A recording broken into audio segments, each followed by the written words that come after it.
Process का करेंगे, स्नान करने के बाद, आचमनी करने के बाद गायत्री का जप करते हैं। तो गायत्री जो मंत्र है वो एक तरीके से शुद्ध कर देता है। लेकिन यहाँ पर आगे हम देखेंगे, प्रभुपाद जी प्रपट में बताते हैं कि गायत्री के मंत्र को पढ़ने के लिए व्यक्ति का शुद्ध होना बहुत ही जरूरी है। ठीक है, गायत्री का मंत्र आप डायरेक्ट नहीं पढ़ सकते हैं, बिना नहाए धोए नहीं पढ़ सकते हैं। उसके लिए शरीर का जो पवित्र होना है वो बहुत ही जरूरी होता है, बहुत ही आवश्यक होता है। लेकिन वहीं पर जो हरिनाम मंत्र है, वो हरिनाम मंत्र के लिए आपको शरीर की शुद्धि की कोई भी आवश्यकता नहीं है। आप उसको किसी भी समय, किसी भी जगह और कहीं पर भी पढ़ सकते हैं, या कहीं पर भी उस नाम जप को ले सकते हैं। तो आगे की जो तात्पर्य में है वो पूरी तरीके से हम एक ही तरीके से बारे में डिटेल रूप से उन्होंने बताया हुआ है। तो तात्पर्य में देखते हैं कि जिस तरह शौच के बाद मनुष्य स्नान करता है, उसी तरह विशेष रूप से निषिद्ध समय पर संभोग करने के बाद मार्जन करना पड़ता है। ठीक है। कश्यप मुनि ने अपने मुख के भीतर गायत्री मंत्र का जाप करते हुए निर्विशेष ब्रह्म ज्योति का ध्यान किया। तो यहाँ पर बताया जाता है कि जिस प्रकार से मनुष्य शौच करता है और उसके बाद स्नान करता है, उसी के मतलब उसी तरीके की जब व्यक्ति संभोग करता है और उसके पश्चात भी उसको अपने शरीर का मार्जन करना पड़ता है, मतलब उसका स्नान करना पड़ता है। ठीक है। और कश्यप मुनि ने इसी तरीके से किया, और फिर उन्होंने क्या किया कि अपने मुख में गायत्री मंत्र का निरंतर जाप करते थे। वो निरंतर जाप करते करते ब्रह्म ज्योति का ध्यान दिया। तो यहाँ पर जो ब्रह्म ज्योति है, इसका एक मतलब बताया जा रहा है। प्रभुपाद जी बता रहे हैं कि कश्यप मुनि ने ब्रह्म ज्योति का ध्यान दिया, तो उससे क्या लगता है कि वह निर्विशेषवादी प्रतीत हो रहे हैं। ठीक है। आगे जो है ये भी बताया जाएगा, प्रभुपाद जी बता भी रहे हैं कि जब वैदिक मंत्र का उच्चारण मुख के भीतर किया जाए ताकि केवल जापक ही सुन सके, तो इसे जप कहते हैं। किंतु जब ऐसे मंत्रों का उच्च स्वर्ण से उच्चारण किया जाता है तो वह कीर्तन कहलाता है। ठीक है। तो आगे ये बताया जा रहा है कि कीर्तन क्या चीज है, कीर्तन किस चीज के बारे में प्रभुपाद जी बता रहे हैं। तो ये सारे जितने भी हमारे गृहस्थ भक्त हैं उनको भी ये नियम बताए जाते हैं कि जब भी संतान प्राप्ति हेतु जाए वो सभी लोग, उन सभी को क्या करना चाहिए, पति पत्नी को हरे कृष्ण महामंत्र के नाम का जप करना चाहिए, और उसके बाद संतान प्राप्ति के लिए भगवान से कृपा मांगकर इस प्रोसेस को करना चाहिए। ठीक है। तो आगे प्रभुपाद जी बता रहे हैं, किंतु जब ऐसे नहीं, वो कीर्तन कहलाता है। हरे कृष्ण कृष्ण कृष्ण हरे हरे, हरे राम राम राम हरे हरे। इस वैदिक मंत्र को अपने मन में धीमे धीमे पर जोर जोर से उच्चारित किया जा सकता है, इसलिए यह महामंत्र कहलाता है। तो इस विधि के दौरान भी या उसके बाद भी इस महामंत्र को हम सभी लोग पढ़ सकते हैं। ठीक है। कश्यप मुनि विशेषवादी प्रतीत होते हैं, जैसा कि पहले उल्लेख किया जा चुका है। ठाकुर हरिदास से उनके चरित्र की तुलना करने पर यह स्पष्ट हो जाता है कि वह सगुणवादी इंद्रिय निग्रह में निर्विशेषवादी से अधिक प्रबल होता है। ठीक है। तो यहाँ पर जैसे कि कश्यप मुनि ने गायत्री का जप किया, गायत्री के जप के दौरान उन्होंने क्या किया कि को अपने ध्यान में लाया। किसको ध्यान में लेके आया? आप लोग सुनते हैं कि ऐसे ही हवा में ही उड़ चला जाता है? नहीं, किसको ध्यान में रखा? भगवान को ध्यान में ब्रह्म रखा। ज्योति। भगवान को ध्यान में। भगवान के ब्रह्म ज्योति कौन से प्रभु रूप जी का? है। ब्रह्म ज्योति। हाँ, ब्रह्म ज्योति का। ब्रह्म ज्योति। ठीक है।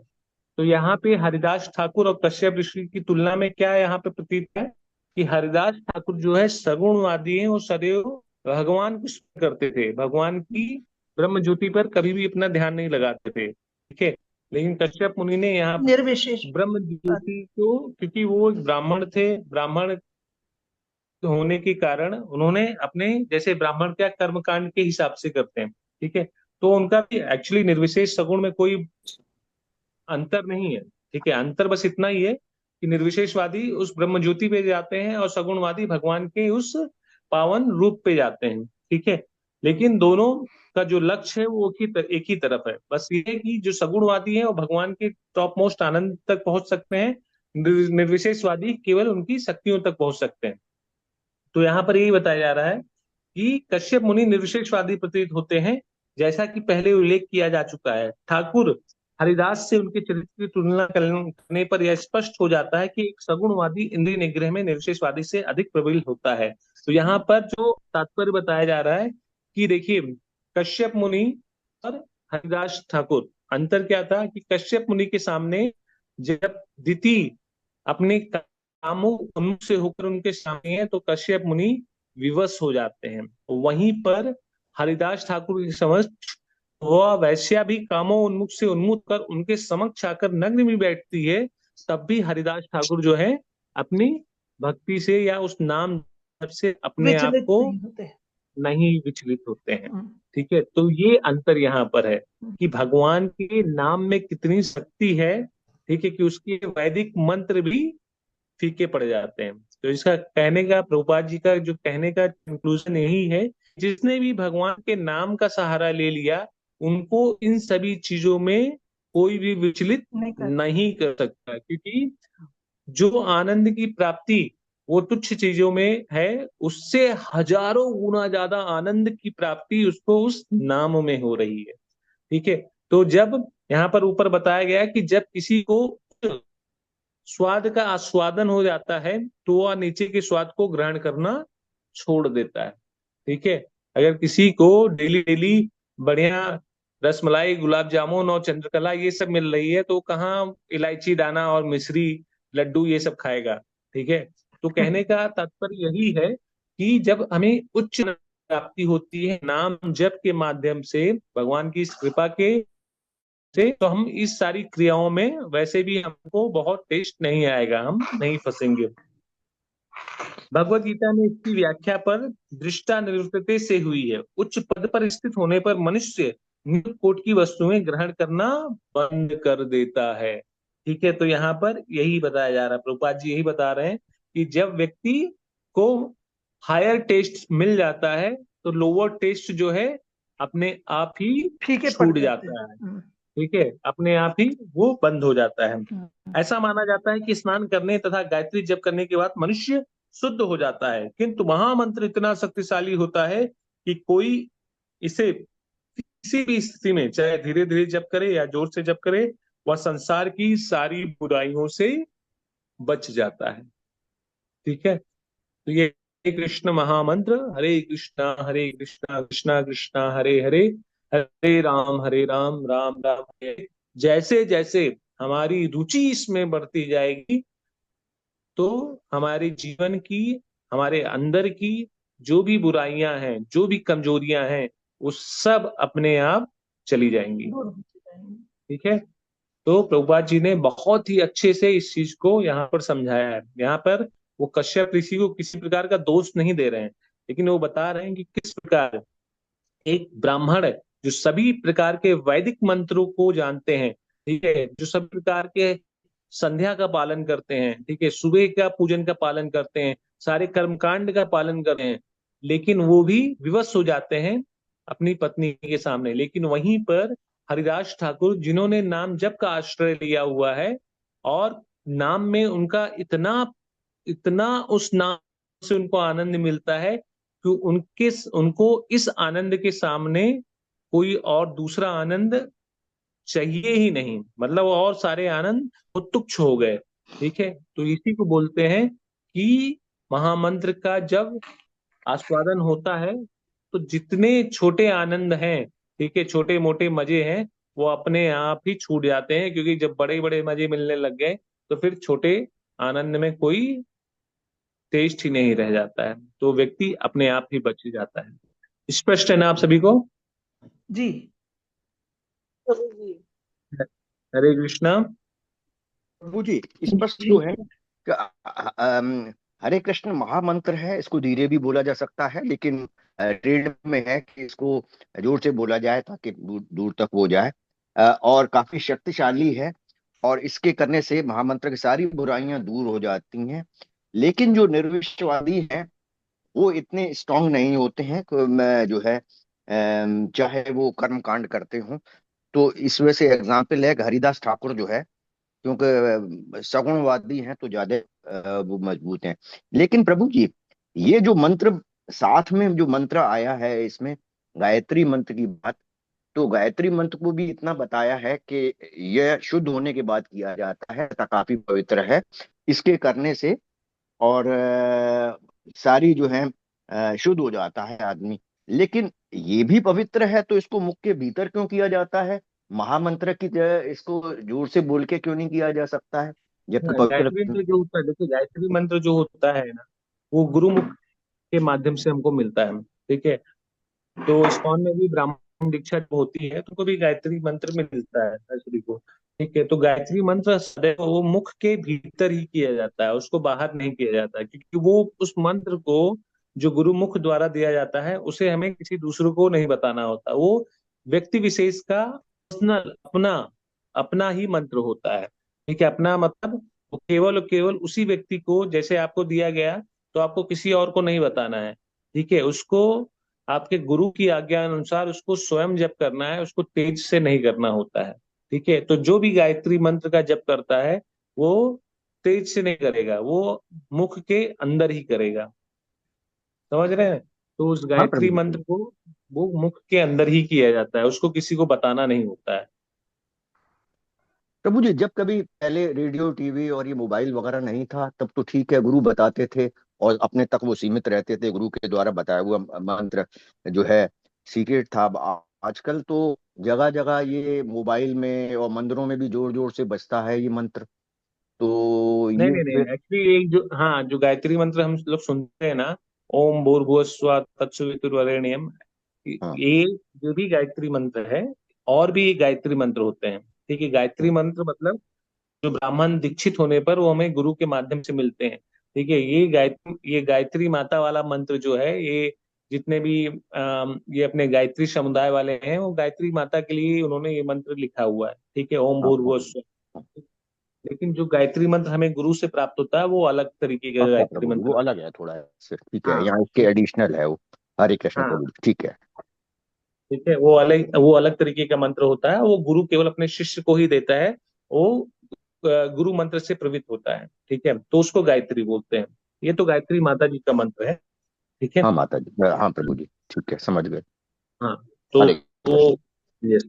तो यहाँ पर यही बताया गया कि वेदों में वर्णित जो मंत्र हैं उससे भी, जो कर्मकांड युक्त मंत्र हैं उससे भी ऊपर जो है वो भगवान के नामों का जप है। ठीक है। क्योंकि वेदों का जो सार है वो क्या है कि किस तरीके से भगवान से अपना संबंध बनाया जाए, और वो संबंध बनाने की जो विधि है वो क्या है?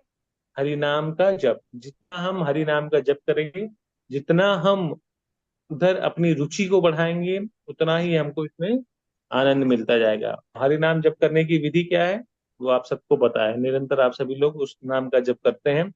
हमें उसको बोलना है, बहुत तेज से भी नहीं बोलना है, बहुत धीमे भी नहीं बोलना है कि हम सो जाएं, और बहुत स्पीड से भी नहीं भागना है। देखिए, जब हम हरे कृष्ण महामंत्र जप करते हैं ना, तो हमको बहुत स्पीड से भागने की जरूरत नहीं है। ठीक है। हमको बहुत ही, मतलब जितना आपके हृदय में आनंद, देखिए हर, ये अपना अपना अनुभव हो सकता है हर किसी का। ठीक है। अब मुझे जो अनुभव होता है वो मुझे बहुत स्पीड में नहीं, एकदम ना बहुत स्लो ही, हरे कृष्ण कृष्ण कृष्ण हरे हरे, हरे राम राम राम हरे, तब मैं इस नाम को स्पष्ट से सुन सकता हूँ। ठीक है। तो आप सभी लोग इस चीज को ट्राई कर सकते हैं। आपकी जो स्पीड है, जो नाम बोलने की स्पीड है, कितना स्पष्ट आप सुन सकते हैं। ठीक है। जितना, देखिए प्रभुपाद जी यही बताते हैं, नाम में टेस्ट बढ़ाने का तरीका, एक तो हमें चार प्रकार के जो चार नियम हैं उनको पालन करना चाहिए, वैष्णव अपराध से बचना चाहिए, और इस हरे कृष्ण महामंत्र पर हमको ध्यान देना चाहिए। ठीक है। जब हम बोलते हैं तो इस पर हम किस तरीके से ध्यान दे रहे हैं। पता लगा हम एकदम स्पीड से बोलते चले, हरे कृष्ण कृष्ण कृष्ण हरे हरे, हरे राम राम राम, उसको सुन नहीं रहे, केवल नंबर पे ही लगे हैं, तो भी उसका कोई एक तरीके से मैकेनिकल हो जाता है। असर तो रहेगा, ऐसा नहीं नाम जप का असर नहीं रहेगा, लेकिन देखिए अगर आप कोई भी है, जब आप, एक हमें लिमिट दिया जाता है ना, कोई गाड़ी होती है ना, उस गाड़ी में देखिए किसी का जो स्पीड लिमिट होता है वो 80, 80 तक दिया जाता है, 80 या 100। ठीक है। तो गाड़ी जब हम उस पर चलाते हैं तो बहुत ही स्मूथ चलती है और हमको भी अच्छा लगता है। लेकिन हम जब गाड़ी 150, 200 के ऊपर लेके जाते हैं तो क्या होता है? हाँ, हमको भी डर लगता है। और उसी तरीके से जब बहुत स्लो गाड़ी चलाते हैं तो हमको एकदम मजा नहीं आता है। तो हमको उस तरीके से नाम जप करना है कि बिल्कुल स्मूथ चले, और जिससे कि हमें हृदय में उस चीज का आनंद हो। तो 80, 100 में अगर गाड़ी चलती है तो हम अपने लोगों से बात कर सकते हैं, आराम से एंजॉय करते हुए उस सफर को बिता सकते हैं। तो उसी प्रकार से जब हमारा नाम जप हमारे हृदय में जब जाएगा, इस गति से के साथ हृदय में जाएगा कि हमारा जब हृदय शुद्ध होगा और परमात्मा से बात करने लग जाएगा, परमात्मा के साथ अपने संबंध को बनाने लग जाएगा, तब उस असीम आनंद की प्राप्ति होगी। समझ रहे हैं ना आप सभी लोग? हाँ प्रभु जी जी। प्रभु। है इसमें हमें कभी, जप करना है और सुनना है। हाँ प्रभु जी, कभी ये आया था कि जब सुना था कि जब इतनी जोर से होना चाहिए कि बगल वाले रूम्स तक या बगल वाले उन तक नहीं मकान नहीं तक नहीं भी नहीं, पहुंचे। बगल वाले रूम वाले फिर डंडा लेके आ जाएंगे मारने के लिए अच्छा आपको। प्रभु जी, और एक हाँ चीज और भी है। कुछ लोग कहते हैं कि हमें इतनी मालाएं की और ज्यादा से ज्यादा कोशिश करते हैं मालाएं करने की, तो वो स्पीड बढ़ा देते हैं। तो वो जस्टिफाइड मुझे लगता नहीं है।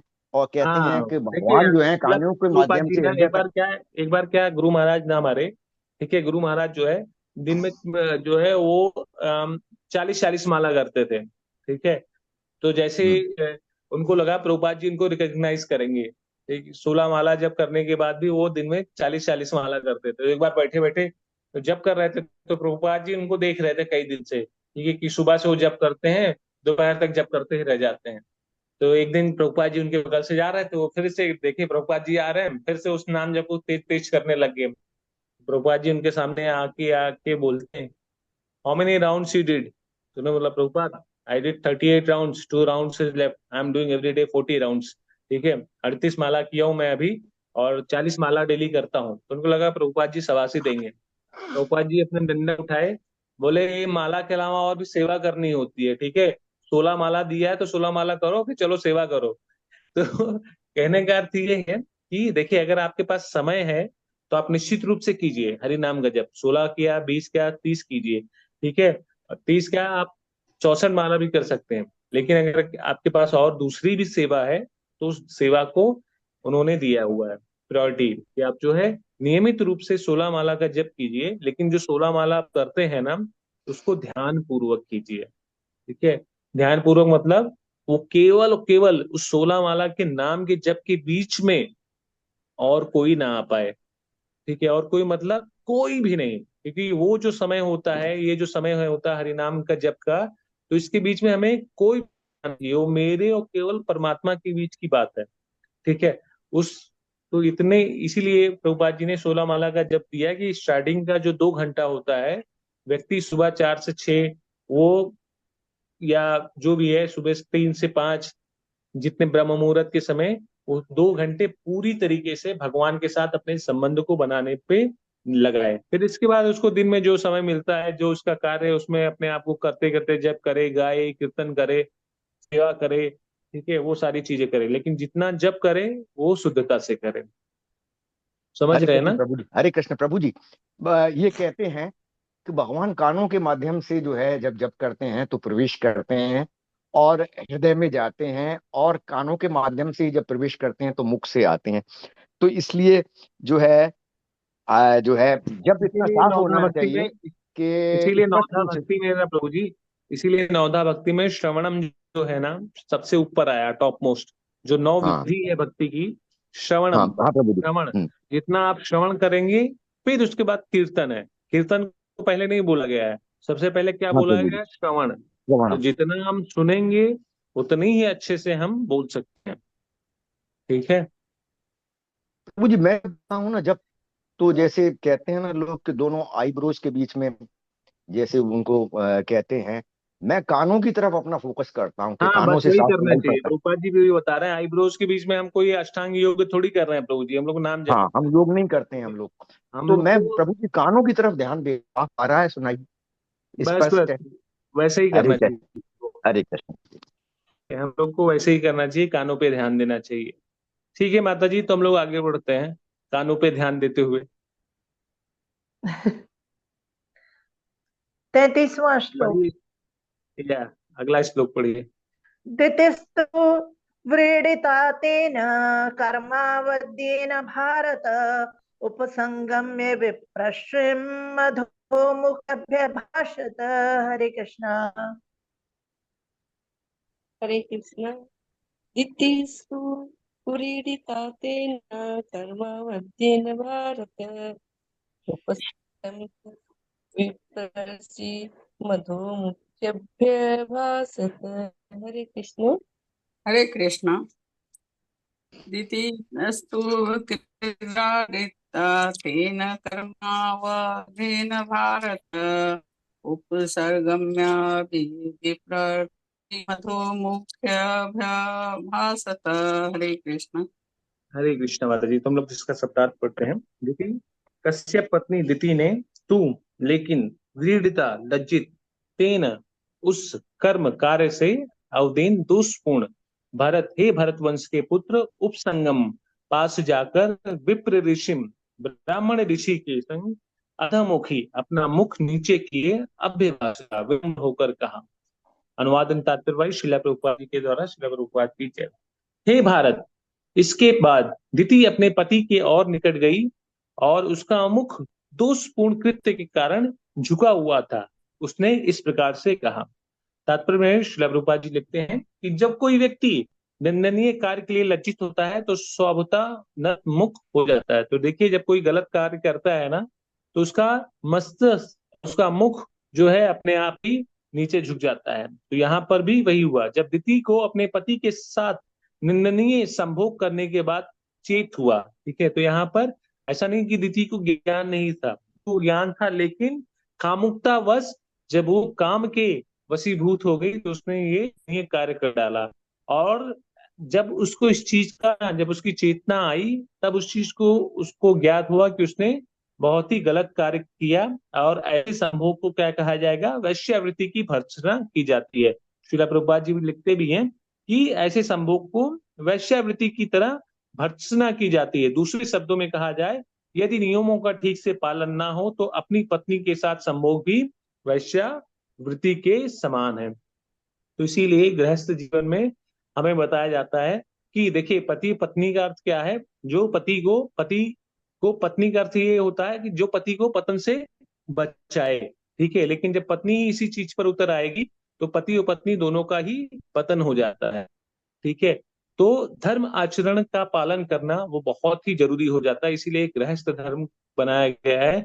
गृहस्थ धर्म के भीतर भी सेंटर में कौन होना चाहिए?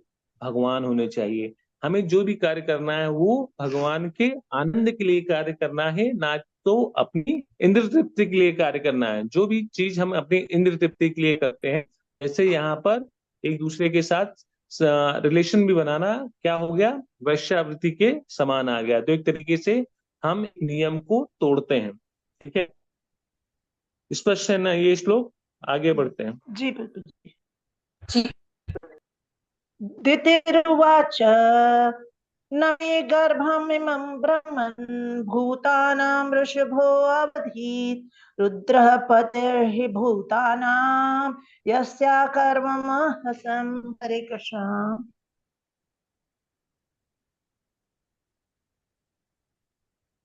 हरे कृष्ण। दिति उवाचा, दिति ने, सुंदर दिति ने कहा। तो यहाँ पर दिति उवाचा मतलब शब्दार्थ में प्रभुपाद जी लिखते भी हैं, सुंदर दिति ने, सुंदरी दिति ने कहा। ना में, नहीं, मेरा, गर्भम, गर्भ, इमम, यह, ब्राह्मण, हे ब्राह्मण, भूतानाम, सारे जीवों का, ऋषभ, सारे जीवों में सबसे नेक, अवधीत, मार डाले, रुद्र, शिव जी, पति, स्वामी, ही, निश्चय, भूतनाम, सारे जीवों का, यश, जिसका, अकर्मम, मैंने किया है, अंशम, अपराध। अनुवाद और तात्पर्य श्रील प्रभुपाद जी के द्वारा। सुंदर दिति ने कहा, हे ब्राह्मण, कृपया ध्यान रखें कि समस्त जीवों के स्वामी भगवान शिव द्वारा मेरा यह गर्भ नष्ट ना किया जाए, क्योंकि मैंने उनके प्रति महान अपराध किया है। देखिए श्रील प्रभुपाद जी कितने ही, मतलब उन्होंने जो जो एक एक शब्द लिखा है बहुत ही एक ज्ञानवर्धक है, ठीक है। तो यहाँ पर दिति, यहाँ पर ये भी हो सकता था ना, ऊपर लिखा है दिति रुवाचा, दिति ने कहा, लेकिन दिति के आगे क्या आ गया? सुंदरी दिति ने कहा, ठीक है। कश्यप ऋषि किसके कारण फिसल गए? सुंदरी दिति के कारण। तो यहाँ पर उनको सुंदरी दिति के संबोधित किया गया है कि उन्होंने क्या बोला अपने पति से कि हे पतिदेव, हे ब्राह्मण देव, इस बात का ध्यान रखा जाए कि मेरे गर्भ को ना नष्ट किया जाए, क्योंकि मैंने भगवान शिव के प्रति अपराध किया है। क्योंकि वो जो संध्या वेला होती है, इसीलिए देखिए गायत्री संध्या गायत्री करना क्यों जरूरी होता है, या शाम के समय पूजन करना क्यों जरूरी होता है। अभी भी हम लोग अपने घर में शाम के समय, आप लोग भी जलाते होंगे घर में, दीपक जलाते हैं और भगवान की पूजा करते हैं। जो सायंकाल का गौंदरिया का समय होता है, वो हर किसी के घर में ऐसा ही, बहुत कोई हिंदुस्तान में ऐसे निकृष्ट लोग होते होंगे जिनके घर में ऐसा नहीं होता होगा कि शाम के समय दीपक न जले। नहीं तो मुझे लगता है मोस्टली 70-80% लोगों के घर में जलता है। नहीं तो जो मॉडरेट फैमिली है उनको पता नहीं है, लेकिन जो हमारे मतलब एक पीढ़ी पहले जाएंगे, वहां से अभी जिसकी परंपरा चल रही है, तो उन सभी घर में दीपक जलता है। आप लोग के घर में जलता है ना शाम के समय? जी प्रभु जी। हरे कृष्णा। जी प्रभु जी जी। प्रभु जी। हरे कृष्ण। प्रभु जी, दीपक का चलन कहीं ब्रह्म ज्योति के लिए तो नहीं है जो लोग करते हैं? नहीं नहीं नहीं नहीं, वो सब ढोकला है प्रभु। ठीक है, अच्छा, ढकोसला उसको बोलते हैं। ठीक ठीक है है, प्रभु। तो शाम के समय इसीलिए हम लोग जो चलाते हैं, ठीक है, ये पूजन करते हैं, संध्या पूजन करते हैं, क्योंकि वो जो जो शाम की बेला होती है, उसमें शिव जी, भगवान शिव जी विचरण करते हैं। वो एक तरीके से शिव बोला बेला भी बोली जाती है, कि भगवान शिव जी उस समय विचरण करते हैं। जो भक्ति करता है उसे भक्ति प्रदान करते हैं, जो सोता है उसको और निद्रा प्रदान कर देते हैं, उसके सारे पुण्य को नष्ट कर देते हैं। जो संभोग करता है उसको, उसके गर्भ में राक्षस की उत्पत्ति कर देते हैं। ठीक है। और जो अच्छे कार्यों को करता है, अच्छे कार्यों इन द सेंस जो भगवान की पूजा अर्चना कीर्तन, उसको उसमें वृद्धि कर देते हैं। तो संध्या के समय आप जो कार्य करेंगे ना, आप उस कार्य में प्रवीण हो जाएंगे। ठीक है। तो क्योंकि वो बेला जो है, भगवान शिव उस बेला के अंतर्गत अपने सारे गणों के साथ घूमते हैं। और उस बेला के दौरान दिति ने इतने दुष्कर्म को किया था, जिसके कारण वो इस चीज को जानती थी कि अब इसका कुछ न कुछ प्रभाव जो है वो मेरे ऊपर होगा। तो वो अपने पतिदेव से प्रार्थना कर रही है कि इस मेरे अपराध के कारण मेरे गर्व को नष्ट न किया जाए। तो हैं कि दिति को अपराध का भान था, अपनी अज्ञानता को जानती थी। वह चाहती थी कि भगवान शिव उसे क्षमा कर दें। शिव जी के दो लोकप्रिय नाम है, क्या? रुद्र था, आशुतोष। ठीक है? भगवान शिव जी के दो नाम, एक तो रुद्र, तो दूसरा आशुतोष। आशुतोष। ये, हाँ, वे तुरंत क्रुद्ध हो जाते हैं और क्षण भर में तुष्ट हो जाते हैं। प्रसन्न हो जाते हैं। रुद्र मतलब तुरंत क्रोधित। क्रोधित, और आशुतोष मतलब संतुष्ट। ठीक है। भगवान जो है, भोलेनाथ जी जो है, इनका नाम भोलेनाथ है क्योंकि वो बहुत ही भोले हैं, वो तुरंत ही, ठीक है, जिसका हृदय साफ होता है ना, आप देखे होंगे कई कई बार ऐसे व्यक्ति से मिले होंगे जिसका हृदय बहुत ही पाक और बहुत ही साफ होता है, शुद्ध होता है, लेकिन कुछ भी गलत देखता है ना, वो तुरंत ही क्रोधित हो जाता है। और आप देखेंगे पल भर में उसका गुस्सा जो है एकदम ठंडा भी हो जाता है, वो आपके ऊपर हर्षमय हो जाता है। तो भोलेनाथ जो है वो इसी तरीके से है, उनका हृदय जो है बहुत ही शुद्ध है। क्यों शुद्ध है? वैष्णव नाम यथा शंभु, क्योंकि वो भगवान के सबसे प्रिय भक्त हैं। ठीक है। वो वैष्णव है, सबसे बड़े वैष्णव हैं, और इसीलिए वो बहुत ही विनम्र रहते हैं। तो क्षण भर में वो तुष्ट हो जाते हैं। दिति जाती थी कि तुरंत होने के कारण वे उसके गर्भ को नष्ट कर सकते हैं, अतएव उसने अवैध रीति से प्राप्त किया था। किंतु वे आशुतोष भी हैं, अतएव उसने अपने ब्राह्मण पति से शिव जी को शांत करने में सहायक बनने के लिए अनुनय विनय की, क्योंकि उनके पति शिव जी के महान भक्त थे, कश्यप ऋषि थे, वो शिव जी के महान भक्त थे। दूसरे शब्दों में हो सकता है कि शिव, क्योंकि उसने अपने पति को उनका हनन करने के लिए बाध्य किया था, किंतु वे उसके पति की प्रार्थना को अस्वीकार नहीं कर सकते हैं, क्योंकि कश्यप ऋषि भोलेनाथ जी के महान भक्त थे। इसलिए वो प्रार्थना करती है कि अपने पति के माध्यम से क्षमा याचना के लिए उसने निवेदन किया, तथा उसने शिव जी से इस प्रकार प्रार्थना की। ठीक है। तो कश्यप ऋषि शिव जी के एक महान भक्त थे, और दिति अपने इस अपराध को स्वीकार करती है, जानती है। जब वो वापस से उस चेतना में, जब कामोन्मुख से जब ऊपर होके निकलती है, तो उसको लगा कि उसने बहुत बड़ा अपराध कर दिया है, और उस अपराध के कारण कहीं भोलेनाथ उसके इस गर्व को नष्ट ना कर दे। ठीक है। तो वो अपने पतिदेव से कहती है कि आप कृपया जो है मेरे लिए क्षमा याचना कीजिए, और वो इस प्रकार से शिव जी की प्रार्थना करती है। ठीक है। अभी समय कितना हो गया? 6:52। तो हम एक call ले सकते हैं। ठीक है माता जी। सो जी अगला श्लोक भी हम लोग पढ़ सकते हैं। जी 35वां श्लोक। नमो रुद्राय महते देवायोग्राय मीढुषे शिवाय न्यस्तदण्डाय धृतदण्डाय मन्वे। हरे कृष्णा। तो ये शिव जी के लिए प्रार्थना है। ठीक है, नमो रुद्राय महते, नमस्कार शब्दार्थ नमस्कार रुद्राय तुझ शिव जी को, महते महान को, देवाय देवता को, उग्राय उग्र को, मीड से समस्त इच्छाओं को पूरा करने वाले को, शिवाय सर्व कल्याण कर को, न्यस्त दंडाय क्षमा करने वाले को, धृत दंडाय तुरंत दंड देने वाले को, मन्नवे क्रुद्ध को। तो शिव जी को प्रार्थना करते हुए यहाँ पर दीदी बोल रही हैं। अनुवादित तात्पर्य भाई शिला प्रभुपाद जी के द्वारा शिला प्रभुपाद कीजिए। मैं उन क्रुद्ध शिव जी को नमस्कार करती हूँ जो एक ही साथ अत्यंत उग्र महादेव तथा समस्त इच्छाओं को पूरा करने वाले हैं। वे सर्व कल्याणप्रद तथा क्षमाशील हैं, किंतु उनका क्रोध उन्हें तुरंत ही दंड देने के लिए चलायमान कर सकता है। मैं उनको प्रणाम करती हूँ। तात्पर्य में श्रील प्रभुपाद जी लिखते हैं कि दिति ने बहुत ही चतुराई से शिव जी से कृपा के लिए प्रार्थना की और उसने प्रार्थना की, भगवान मुझे रुला सकते हैं किंतु वे चाहें तो मेरा सदन बंद करा सकते हैं, क्योंकि वे आशुतोष है। तो प्रभुपाद जी बता रहे हैं, इसीलिए उन्होंने क्या आगे वर्णन किया था, सुंदरी दिति। तो सुंदरी दिति के होने के कारण वो एक चालाक भी थी, मतलब उनको ऐसा नहीं था ज्ञान नहीं था, ज्ञान के साथ साथ वो चालाक भी थी। ठीक है, अतः उन्होंने शिव जी से प्रार्थना की कि वो चाहे तो मुझे रुला सकते हैं और चाहे तो मेरा रुदन बंद करा सकते हैं, क्योंकि वे आशुतोष हैं। वे इतना वे इतने महान हैं, वे इतने महान हैं कि यदि चाहे तो मेरे गर्व को तुरंत नष्ट कर सकते हैं, किंतु अपनी कृपा द्वारा वो मेरी यह इच्छा भी पूरी कर सकते हैं कि मेरा गर्भ विनष्ट ना हो, क्योंकि वे सर्व मंगलकारी हैं। अतएव मुझे दंड देने की अपेक्षा क्षमा करना उनके लिए कठिन नहीं है। यद्यपि वे मुझे दंड देने को उद्यत हैं, क्योंकि मैंने उनके महान क्रोध को जगाया है। वे मनुष्य की तरह प्रतीत होते हैं, किंतु वे सभी मनुष्यों के स्वामी हैं। तो यहाँ पर शिव जी को प्रार्थना करके दिति जो है इस शब्द को संबोधित कर रही हैं, ऐसा कि श्रील प्रभुपाद जी यहाँ पर बता रहे हैं। तो स्पष्ट है आप सभी को ये श्लोक? जी प्रभु जी। वो जी जी प्रभु। स्पष्ट तो है।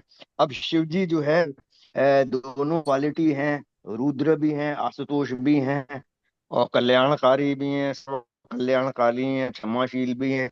परंतु फिर भी क्षमा की उन्होंने याचना की तो भगवान ने उनको क्षमा नहीं किया और हिरण्यकश्यप वो जैसे उसको जन्म दिया।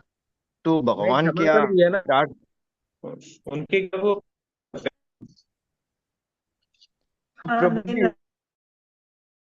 लेकिन भी तो भगवान को और माफ तो नहीं किया ना। क्षमा याचना भगवान से करते हैं तो भगवान तो आशुतोष है ना, समय ही है। तो क्षमा करना चाहिए। जैसे आप धूप में निकलेंगे तो आपको सूरज की रोशनी नहीं लगेगा क्या? लगेगा ना। हाँ प्रभु जी लगेगी। हाँ, तो वो समय ही ऐसा है। उस समय वेला के अगर अंतर्गत आप कोई अपराध करते हैं तो भगवान ने उस गर्व को नष्ट नहीं किया, लेकिन उनके गर्भ में ऐसी भयंकर शक्तिशाली शक्तियों को भेज देते हैं कि जो दुनिया में आतंक मचाते हैं। ठीक है। हाँ प्रभु जी, हरे कृष्ण। ठीक है, तो ये एक तरीके से बताया जाता है कि अनियंत्रित यौन संबंध जब भी कोई करता है, या ये समय के अनुसार समय के विपरीत होकर कोई भी कार्य करता है, या वैश्यावृत्ति में उन्मुख होकर कोई भी कार्य करता है, तो उसके जीवन में ऐसे ही अंश आते हैं जो खुद ही सजा देते हैं। भगवान को सजा देने की जरूरत नहीं पड़ती है, लेकिन बाद में दीदी जो है इस चीज की प्रार्थना भी करती है। तो आगे आप देखेंगे किस तरीके से उनको ये अभिशाप भी शाप बन जाता है। सॉरी, ये शाप जो है वो श्राप से किस तरीके से मुक्त होती है। ठीक है, तो यहाँ पे सभी को क्लियर है ना यहाँ तक? जी प्रभु जी, एकदम क्लियर है।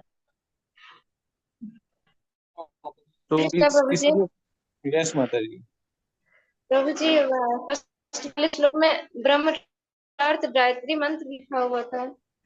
हाँ जी, ब्रह्म का अर्थ में गायत्री मंत्र लिखा था। हाँ, ब्रह्म के कई भावार्थ है माता जी। ब्रह्म का अर्थ है भगवान के बारे में भी उसको वर्णन करते हैं, ब्रह्म का अर्थ है भगवान की योग शक्ति को बताते हैं। ब्रह्म का अर्थ है गायत्री, जो मंत्र है उस गायत्री के मंत्र के माध्यम से भगवान से जुड़ने की एक विधि है, वो भी है। तो इसीलिए वो सारा चीज ब्रह्म के अंतर्गत ही आता है।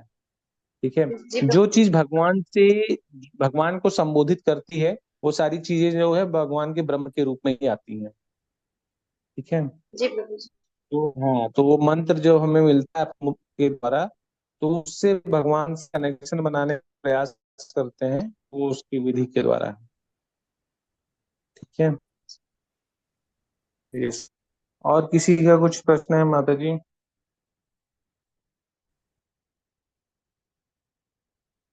ठीक है, किसी का प्रश्न नहीं है तो हम लोग आज के सेशन को हरे कृष्ण प्रभु जी, दंडवत प्रणाम। यस मेरा माता जी। ये वाला तो इससे तो नहीं रिलेटेड है बुक से। ये जो श्राद्धों में कहते हैं कि नई वस्तुएं नहीं लेनी है, बिल्कुल उसको मना किया जाता है। तो अगर ऐसी चीज आ जाए कि कोई चीज ऐसी कि बहुत जरूरी हमको लेना है, मतलब उसके बिना हमारा काम नहीं बन पा रहा है, तो क्या नहीं, बिल्कुल इतने दिन तक इंतजार करें? अभी 10 दिन और बचे हैं। हाँ, तो ये क्या इस्कॉन वाले क्या कहते हैं कि नई चीजें? कौन हम लोग? जी जी, इस्कॉन, इस्कॉन में इसको क्या कहता है? क्योंकि हर कोई यही बोल रहा है। तो चलो बड़े काम नहीं कर रहे हैं, विवाह है, नए घर पे, लेकिन जो छोटी घर की जो बहुत चीज ऐसी जो जरूरी है, जैसे कोई चीज खराब हो गई है, वो तो 10 दिन तक उसका वेट भी नहीं कर सकते हैं। तो हमारे फ्रिज है, खराब हो गया है, वो नहीं मैकेनिक भी देगा, तो फ्रिज के बिना 10 दिन तो बहुत ज्यादा रहेगा ना। तो उसको नहीं खरीदना चाहिए क्या? देखिए माता जी, सीधी सी बात है, अब हम लोग के घर में फॉलो, यहाँ फॉलो हो, ठीक था नहीं, में नहीं फॉलो होता है। जो लोग परंपरा से या वो उस रीति रिवाज से जुड़े हुए हैं, वही फॉलो होता है। ठीक है, हम लोग भी नई चीजें जो है नए वस्त्र के पहनते हैं, नई चीजों का जो है उपयोग नहीं करते हैं। लेकिन अगर बहुत ज्यादा जरूरी है, जिसके बिना कार्य नहीं हो रहा, अब जैसे सब्जियां हैं, सब्जियां क्या हम डेली नहीं खरीद रहे हैं? खरीद रहे हैं, जी और उसको बना भी है। कोई भी अगर हम कोई यहाँ एक चीज को हमको समझना है, जो हमारे पद्धति हैं जो चली आ रही हैं, पहली चीज है हम उसको छोड़े ना। ठीक है। और दूसरी चीज, जब हमारे लिए बहुत उपयोगी चीज हो गया, बहुत जरूरत है उस चीज की, तो हम उसको ले सकते हैं और उसको लेके भगवान को ऑफर कर सकते हैं। भगवान, इससे आपकी जो सेवा है वो बाधित हो रही थी, तो इसलिए मैंने इसको ले लिया है। ठीक है, मैं आपके लिए दूध लाती हूँ, दूध खराब हो जाता है फिर, तो उसको भगवान कर लीजिए, कोई दिक्कत नहीं है। ठीक है। जी जी कैसे भी हम भगवान को कर सकते हैं। राधानाथ मांगे थे कि बॉक्स था, और वो बॉक्सर क्या आया मंदिर में अपना, तो होता है ना, आया और पुजारी को दिया है। अरे, ये ऑफर करने का नहीं नहीं, आप ऑफर कर दीजिए महाराज। ठीक है, अगर उससे आपका काम नहीं चल रहा है तो, ठीक है। अगर काम चल जा रहा है 12 दिन, तो अवॉइड कर दीजिए। घर में कलह कराने का कोई मकसद नहीं, क्योंकि 4-5 लोग बोल रहे हैं नहीं लेना चाहिए, नहीं लेना चाहिए, तो मत लीजिए भाई। ठीक है, क्योंकि आपको अपने घर के हिसाब के, आपके घर का नियम क्या बोलता है उसके हिसाब से चलिए। ठीक है। आपके घर वाले क्या बोल रहे हैं, नहीं लेना चाहिए ना? नहीं नहीं, वो कुछ नहीं, उनका कुछ नहीं है, घर हाँ, वालों तो का उनका कुछ ज्यादा नहीं है तो फिर हरे इंटरफेरेंस। कृष्णा, तो फिर आप लेके भगवान को ऑफर करके, ठीक है, उस पे हरे कृष्ण मंत्र लिख के स्वास्तिक बना के शुरू कर सकते हैं, कोई दिक्कत नहीं है। और अगर वो बोलते हैं तो फिर वही चाहिए, तो यही है कि नहीं लेना चाहिए, ये पितृपक्ष के महीने में नहीं लेते हैं। हाँ, मैं भी यही सुना हूँ, क्योंकि अभी मैं भी कुछ दिन कपड़ा लेने जा रहा था परसों नरसों, तो मना कर दिए। तो मैंने कहा ठीक है यार, कपड़े के बिना कौन सा काम रुका हुआ है। ठीक है, लेकिन जिस चीज के बिना काम नहीं चल रहा है, चीजें खराब हो रही, भगवान की सेवा बाधित कर रही हैं, तो आप ले लीजिए। ठीक है। जी जी उसमें दूध वगैरह रखने के लिए काम आती हैं, तो कर सकते हैं, कोई दिक्कत नहीं। लेकिन वैसे नवरात्र में ज्यादा डिस्काउंट आता है, तो नवरात्र में लीजिए। जी जी जी ठीक है, वो डिपेंड्स है माता जी, आपका कितना वो है। बाकी इसके लिए कोई इस्कॉन में रोक टोक नहीं है। ठीक है, कि पितृपक्ष में है ऐसा ऐसा, बस नए वस्त्र को धारण करने पे रोक रहता है, और नए कार्य को शुरू करने के लिए रोक रहता है। ठीक है, नए कार्य मतलब कोई जैसे विवाहित कार्य, गृह प्रवेश का कार्य, ये सारा चीज है। क्योंकि इस समय क्या है कि पितरों का जो मार्ग रहता है वो खुला रहता है, पितृ का आना जाना लगा रहता है।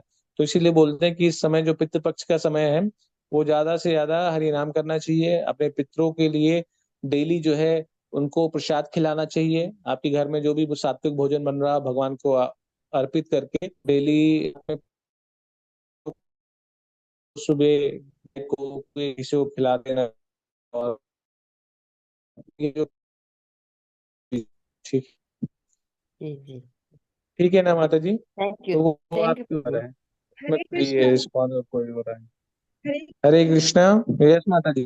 हमें तो ये चीज पता ही नहीं था। हमने तो कल ही कुछ ऐसे नए चीजें और वस्त्र खरीद लिए। हम क्या करें अभी? हमें तो नहीं पता ही नहीं था कि नहीं हाँ, खरीदते हैं। कोई दिक्कत नहीं माता जी, अगर आपने खरीद लिया कोई अपराध नहीं किया है। ठीक है, वस्त्र को खरीद लिया है तो उसको धारण मत कीजिएगा। बाकी कोई सामान खरीदा है तो उसको भगवान को ऑफर करके उसका यूज कीजिए भगवान की सेवा के लिए। देखिए, सीधी सी बात है, जो भी चीज आप खरीद रहे हैं कर रहे हैं, अगर उसको आपने भगवान से कनेक्ट कर दिया, अभी आपने सुना ना, जी। अभी ये हमने जो 1 घंटे का जो हम लोगों ने प्रवचन सुना है उसमें क्या सुना। हाँ, शुद्धता के लिए सबसे जरूरी क्या होता है? भगवान के नाम का जप।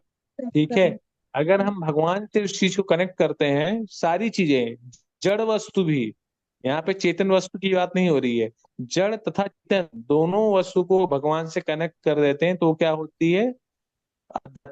वस्तु की भक्ति में आ जाती है। ठीक है, तो उससे कोई प्रॉब्लम नहीं है माता जी। बहुत लोगों के घर में ये सारी चीजें जो फॉलो होते हैं तो उनको फॉलो कर लेना चाहिए, इनको घर वालों के खिलाफ नहीं जाना चाहिए।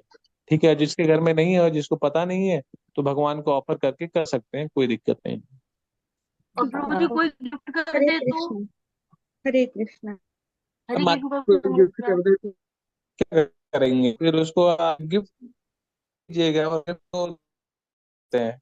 कोई प्रभु जी गिफ्ट कर दे, यानी कि आए हैं गेस्ट, वो अपने लिए सामान लेके आए, पहले से परचेज करा हुआ है। हाँ हाँ, कोई कोई दिक्कत नहीं, गिफ्ट कर देना।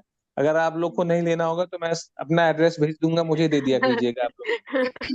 बिल्कुल बिल्कुल, माता जी के गुड। लिए लेके आऊंगी मैं। हरे ठीक कृष्ण। ठीक।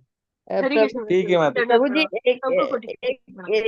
ये भी मैंने वो सुना था कि पितरों के लिए गीता का 7वां चैप्टर भी पढ़ना चाहिए, ऐसा कुछ है क्या? यस यस माता जी, तो देखिए, हम आप सभी लोग तो वैसे ही अपने पितरों के लिए इतना कर ही रहे हैं, जिनके घर में सुबह सुबह भागवतम का श्रवण हो रहा है, स्वयं भगवान वहां पे मौजूद रहते हैं, उपस्थित रहते हैं।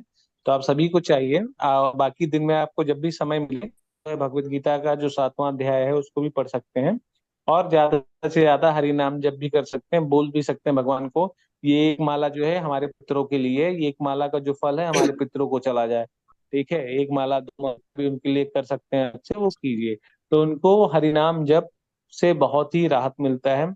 और कोशिश कीजिए, जैसे आपके घर में कुछ है कि अपने पितरों को तर्पण करते हैं, कुछ पानी देते हैं, ठीक है, कुछ लोग प्रसाद निकालते हैं, तो वो सारी विधि जो है जिसके यहाँ जो परंपरा से फॉलो होती है उसको कीजिए। ठीक, हम लोग तो यहाँ हमारे से में बड़े भैया हैं, वो हमारे पिताजी के लिए वो डेली जो है प्रसाद निकालते हैं, भगवान को भोग लगा के प्रसाद निकालते हैं और उनको अर्पण कर देते हैं। मैं एक भगवान के नाम का एक जो माला है उनके लिए ठीक है, तो इसी तरीके से सरयू माँ में या पवित्र नदियों में जाके स्नान करके उनको पाते हैं। तो ये सारी चीजों से पितरों का जो आशीर्वाद है वो हमको मिलता है।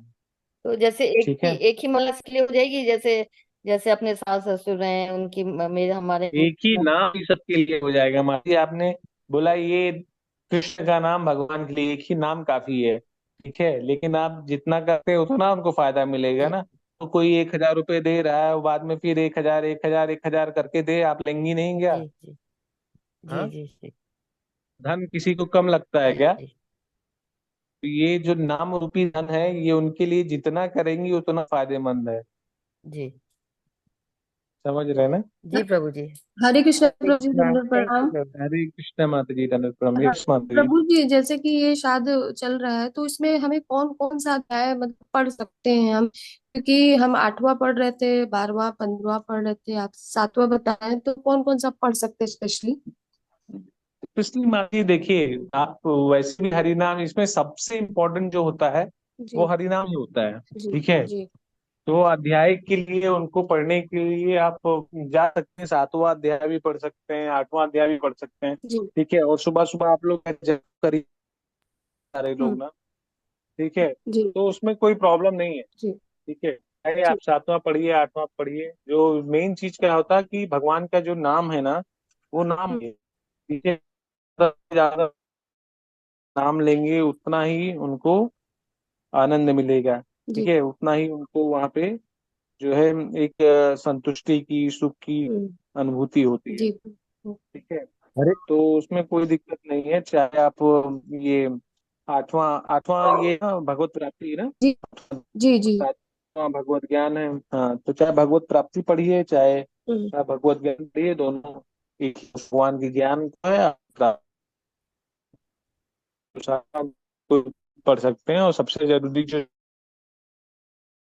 श्रीमद् भागवतम है, अभी आज ही ने पढ़ा कि सबसे बड़ा है नाम रूपी धन से बने। तो ये जी नाम रूपी अगर हम उनको देंगे तो कुछ नहीं की रह जाती है। अब अपने तरह की सबसे परिवार की जो परंपरा है, कुल परंपरा है, उसको फॉलो करते हुए आगे बढ़िए। जी। ठीक है, बहुत बहुत धन्यवाद प्रभु जी।